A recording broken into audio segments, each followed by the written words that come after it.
Welcome back to BNG Hockey, where it's always black and gold. Don Sweeney's goal coming out of this draft was to add more talent, scoring, and competitiveness to his very shallow prospect pipeline.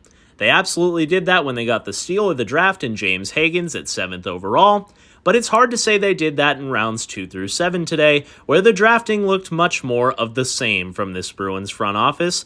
There were a few bright spots that we'll get into as we break down all 6 players and a couple of trades that they made during day 2 of the draft. Let's talk about it.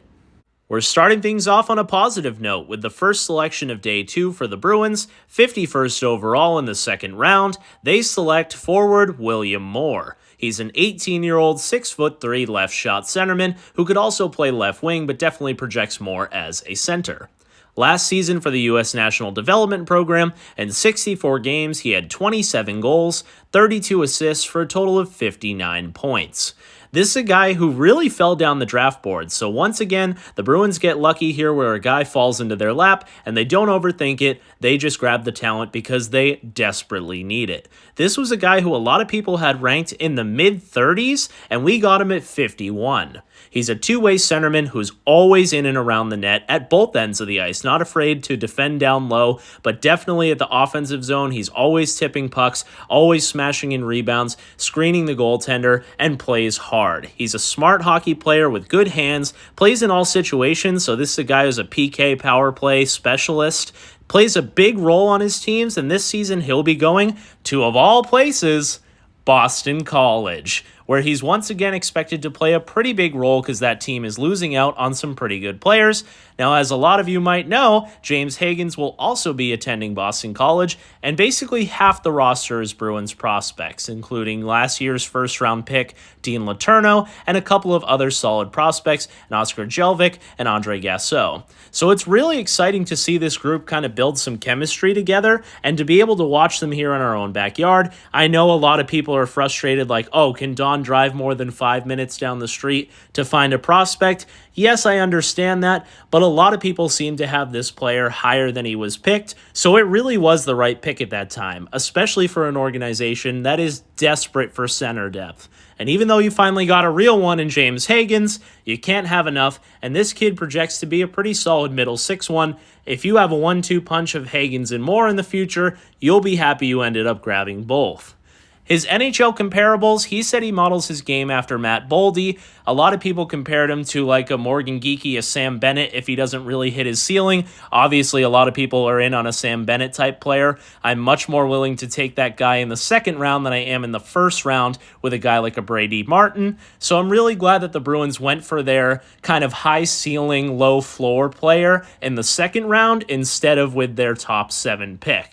I absolutely love what the Bruins did with their first and second pick. They got 2 guys who are supposed to go much higher than where we selected them, 2 guys who have a ton of upside and are almost guaranteed to make the NHL, which, as we know, Bruins fans, almost all of our draft picks from the Don Sweeney era don't even play NHL games, never mind be good NHLers when they get there. Heck, we're excited that John Beecher even made the team, and he's just a fourth-line bum.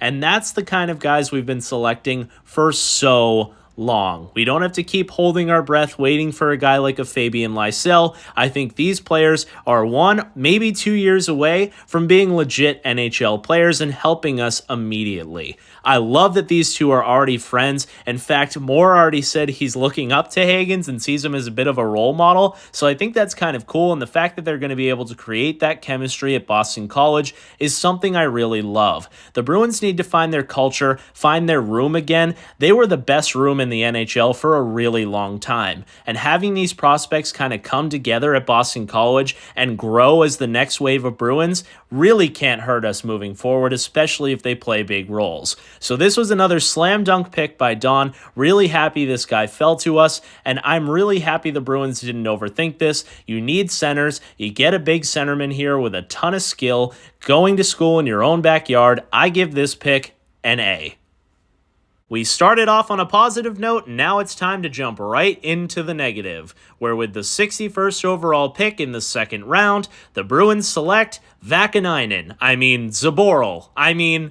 Liam Pettersson. He's a 6'2" left shot defenseman. I'll give you the stats because that's probably the best part of this. In 39 games, he had 6 goals, 15 assists for a total of 21 points. That's perfectly fine, but this player was projected to go between 94 and 154, and the Bruins took him in the second round at 61. Now, he's a mobile defenseman who's pretty good two ways, not that great in his own end yet, but has a really solid breakout pass, has some room to grow his game, definitely needs to develop in the defensive end, so sounds basically like a Mason Lohrei at best, and we've already got him locked up for long enough. His NHL comparable is Travis Sanheim. I would be stunned if this player ever became Travis Sanheim. Now, maybe I'll be totally wrong. I'll come back to this video and we'll all laugh. But this just feels like a classic Bruins pick, and after doing 2 fantastic picks with their first 2, I thought we were finally changing our ways. This doesn't scream skill. This doesn't scream talent to me. This screams reach, which is what we've been doing for so many years and is the biggest reason we have the worst prospect pool and guys who never even play NHL games. So let me know your thoughts on this player, especially because I am down on this guy. Like I said, he's a second round pick. We'll see. Maybe he becomes something, but I give this a C- at best. I'm even hovering around a D. We're going to jump back to the positive side for a minute here, but spoiler alert, that'll probably be the last player we're positive about, so if you're a happy-go-lucky Bruins fan, thanks for watching. The Bruins had the 69th pick, but they traded it to the Montreal Canadiens for the 79th overall pick and the 108th overall pick. Not really that big of a deal. It's kind of a shallow draft, and you only move down a couple spots, and I actually really like the player the Bruins got. With the 79th pick in the 3rd round, they select forward Cooper Simpson. He's an 18-year-old, 6-foot left-shot left winger. In 31 games, he scored 49 goals, 34 assists for a total of 83 points. Then in 9 games with the Tri-City Storm, he had 7 goals, 1 assist for a total of 8 points. This guy is a goal scorer, and for an organization that only picks two-way defensive forwards, this is such a breath of fresh air. Talk about talent and skill, this kid has it. Known as one of the best shots in the draft, even though he went in the 3rd round, he's a guy who's a little bit smaller, so that could be definitely a reason that he fell, and he's not that proven yet at a higher level. But that being said, if the puck comes to this kid, he's shooting it. He's a sniper, he's a finisher, he's a goal scorer, and the Bruins haven't drafted one of those since basically David Pastrnak. He's also got good hands and he's creative. I'm looking forward to seeing him play at North Dakota with fellow top Bruins prospect Will Zellers. I think this is a kid who could really grow into something special, and he's got a little bit of edge to him. In fact, his NHL comparable, Brad Marchand. So it'd be great to just restart that process all over again and have another 15 years of an absolute stud on the wing who can drive play, bring that bit of physicality and edge, and score goals, because boy, do the Bruins need that. This is a solid pick in the 3rd round, and for a guy you traded down for, I think he's actually a slam dunk. I give this pick a B. I could make a 20-minute video just on how comical this pick is, and it's so Bruins. Now remember, they usually post these pictures with a picture of the player actually playing hockey and then their name and when they were selected, but the Bruins couldn't even find a photo of this player. In fact, I'm not even sure he's even a real person. It's Vashek Blanar, I believe is how you pronounce it, but he also has a fake name of Vashek Richards. So if you try to Google this guy, you can't even find him because Google doesn't even know he exists. He's a 6'4" left shot D, apparently, so that's great. You do add a little bit of size. In 38 games, he supposedly scored 6 goals, 15 assists for a total of 21 points. But yikes, this is a reach. The guys on the panel didn't even bother talking about him, probably because they didn't know who he was. And again, here we go with Don Sweeney just messing around the draft board, taking guys that no one's even heard of, that no one even has a picture of. So again, maybe I'm wrong. I know nothing, just like everyone knows nothing about these 18-year-olds. This guy's probably going to be a star, and then there will be a bunch of pictures of him on the internet. But for right now, this is a D. The only reason it's not an F is that he's 6'4", so we finally got some size. But other than that, what an awful pick.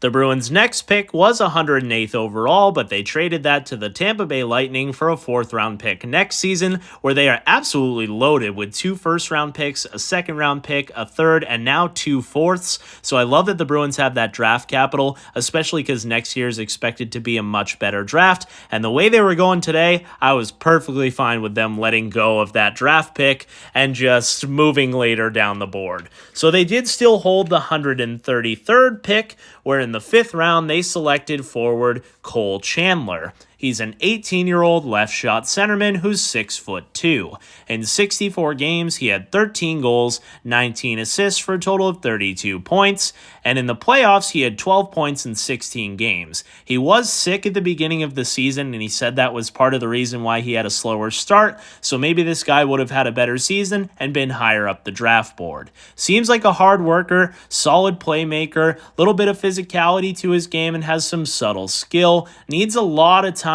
to kind of develop his overall game, and will likely be nothing more than a bottom 6 player at the NHL. But like we said, if guys are playing NHL games for the Bruins, they're one of their better prospects because not many guys make it past Providence. So I would like to see that out of this player. Other than that, I'm not too excited about it. I don't like the fact that they didn't select a single right-handed player in this draft. In fact, they came out of it with 4 left-shot centermen, and if the goal is really to select the best players and guys you see on your roster in the future, you're going to have a lot of the same type player. So I just kind of wanted to see them switch it up a little bit. Felt like they could have used some depth in the goaltending position and some more defensemen, but they get another left-shot centerman, so I probably give it a C.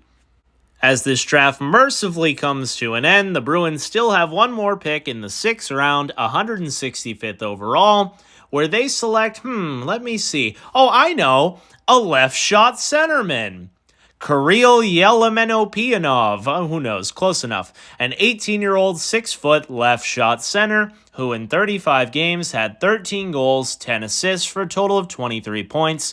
Again, this is basically the same player they just took the round before. He's got a good defensive stick. He's competitive. Seems to be a bottom 6 guy. His very exciting NHL comparable is Jesper Boquist, who is a Stanley Cup champion now. So, again, we could all use that type of player, and if this guy becomes that and we win a cup, I'll probably love him and be psyched that we took him. But until then, doesn't feel like anything too exciting. Now, he was rising up the draft board a little bit from where he once was and does seem to have a bit more room to grow his game and does seem to be getting better as a prospect. But again, drafting another left-shot centerman when you had no right-shot forwards of any kind. You needed right-shot D. They didn't have any right-shot D. They only got left-shot D, and they didn't get any goalies, and you're probably about to lose your 2 young goalies in free agency next week. So all in all, I felt like this was an okay draft, but only because of the way they drafted at the top. Well, another Don Sweeney draft has come and gone, and even though he had 2 special players fall into his lap, he did make the right pick, so I have to give him credit for that. When it came to the rest, it felt like more of the same, and I gotta admit, I'm pretty nervous. Let me know your thoughts. Let me know if you find a picture of Blenar, too, in the comments. If you're looking forward to following these players, just turn the TV on to Boston College. I am counting the seconds until James Hagens and even a guy like William Moore are playing in the black and gold sweater, because I think those are 2 really good players, especially Hagens. I am over the moon about that pick, and I don't even care about the rest of the guys. Hopefully they can fight away the Bruins draft demons, and this ends up being a fantastic class for us.